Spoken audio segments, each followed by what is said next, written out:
అనకాపల్లి జిల్లా జైన్ ఫార్మసిటీలో ఎస్ఎస్ ఫార్మాలో విషాద ఘటన జరిగింది. ట్రీట్మెంట్ ప్లాంట్ దగ్గర విషవాయువులు లీకై ముగ్గురు మృతి చెందారు. మృతులు పరిమి చంద్రశేఖర్, సరకడం కుమార్, ఒడిశాకు చెందిన బైడు బైసల్గా గుర్తించారు.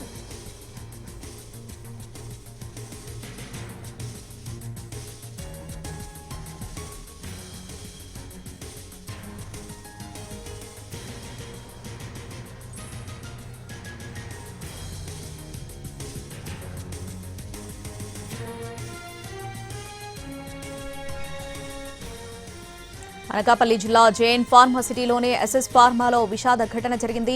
ట్రీట్మెంట్ ప్లాంట్ దగ్గర విషవాయువులు లీకై ముగ్గురు మృతి చెందారు. మృతులు పరిమి చంద్రశేఖర్, సరగడం కుమార్, ఒడిశాకు చెందిన బైడు బైసల్గా గుర్తించారు. ఈ ఘటనకు సంబంధించి పూర్తి అప్డేట్స్ మా ప్రతినిధి శ్రీకాంత్ ఫోన్లో అందిస్తారు. శ్రీకాంత్,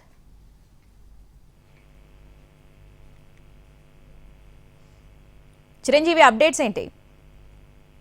ప్రస్తుతానికి అయితే ఈ పరవాడ జవహర్ లాల్ నెహ్రూ ఫార్మసిటీలో ప్రమాదం జరిగింది. అయితే దీనికి సంబంధించి ఎస్ఎస్ ఫార్మా సిటికల్ ప్రైవేట్ లిమిటెడ్ లో గ్యాస్ లీక్ అయ్యి అక్కడ ఇద్దరు కూడా మృతి చెందినట్టు తెలుస్తుంది. తర్వాత ఇంకొక పరిస్థితి కూడా ప్రస్తుతం విషమంగా ఉంది. అక్కడ కెమికల్స్ ఏవైతే ఉన్నాయో ఆ వాయువులు పీల్చిన తర్వాత ఆ సేఫ్టీ మేనేజర్, తెలంగాణ చెందినటువంటి సేఫ్టీ మేనేజర్ పరిమి చంద్రశేఖర్, అదే విధంగా మునగపాక అనకాపల్లి జిల్లాకు చెందినటువంటి సేఫ్టీ ఆఫీసర్ సరగడం కుమార్ కూడా ప్రస్తుతం ఇద్దరు కూడా చనిపోయారు.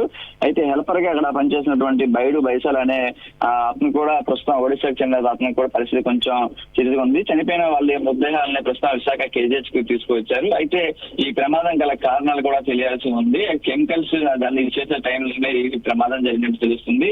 ఆ సమయంలో మరికొంతమంది ఉన్నారు. వెంటనే అది లీక్ అవడంతో వెంటనే అప్రమత్తమైన వాళ్ళు బయటికి వెళ్ళిపోవడంతో పెను ప్రమాదమే తప్పిందని చెప్పుకోవాలి. ఎందుకంటే వాయువులు రసాయనాలన్నీ కూడా ఎక్కువగా పీల్చడం వల్ల వెంటనే అక్కడికక్కడే అస్వస్థతకు గురయ్యి చనిపోవడం జరిగింది. ఇంకొక హెల్త్ పరిస్థితి కొంచెం విషమంగా ఉంది. అతనికి మెరుగైన వైద్యం కూడా అందిస్తున్న పరిస్థితి కనిపిస్తుంది. మరి కాసేపట్లో విశాఖ కేజీహెచ్ మార్చిలో వీళ్ళిద్దరు మృతదేహాలు కూడా పోస్ట్ మార్టం ప్రక్రియ ప్రారంభం కాబోతుంది. దీని మీద ప్రస్తుతానికి ప్రమాదం గల కారణాలు, అసలు ఏం జరిగిందనేది కూడా ప్రస్తుతం అధికారులు అక్కడ చేరుకొని దాన్ని అంచనా వేస్తున్నటువంటి పరిస్థితి కనిపిస్తుంది.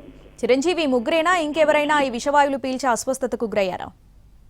ప్రస్తుతానికి అక్కడ ఏదైతే కంపెనీకి సంబంధించిన ప్రతినిధి ఇచ్చిన సమాచారం ప్రకారం వెంటనే జరిగిన వెంటనే కొంచెం ఆలస్యంగానే బయటకు వచ్చింది. ఎందుకంటే అదంతా కూడా కప్పిపుచ్చే ప్రయత్నం చేశారు. కానీ అక్కడ ఉన్నటువంటి స్థానికులు, మిగతా తోటి ఉద్యోగులు అంతా కూడా సమాచారం ఇవ్వడంతో వెంటనే ఈ విషయం బయటకు పొక్కింది. తర్వాత ఆ పక్కనే ఉన్నటువంటి హాస్పిటల్ కి తీసుకెళ్లి మెరుగైన వైద్యం కూడా అందించే దగ్గరలో ఉన్నటువంటి అందించిన సమయంలోనే వాళ్ళకి ఇంకా బాగా కెమికల్స్ అన్ని కూడా పేల్చడం వల్ల తీవ్ర అస్వస్థకు గురై వాళ్ళు ప్రాణాలు కోల్పోయినటువంటి పరిస్థితి. మిగతా వాళ్ళ పరిస్థితి కూడా ఇంకా అప్డేట్ చేయాల్సి ఉంది. కార్మికులు వీళ్ళంతా కూడా మరి కాసేపట్లో విశాఖ కేజీహెచ్ మార్చి వద్దకు చేరుకునే అవకాశం ఉంది. Right Chiranjeevi, thanks for the updates.